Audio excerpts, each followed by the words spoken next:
¿Cómo seré yo cuando no sea yo? Cuando el tiempo haya modificado mi estructura y mi cuerpo sea otro, otra mi sangre, otros mis ojos, otros mis cabellos. Pensar en ti tal vez.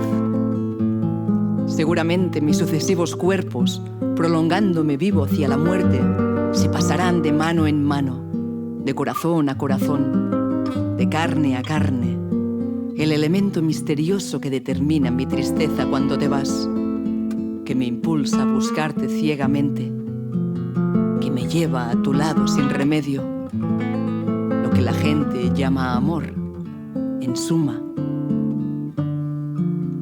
Y mis ojos, ¿qué importa que no sean estos ojos? Te seguirán a donde vayas.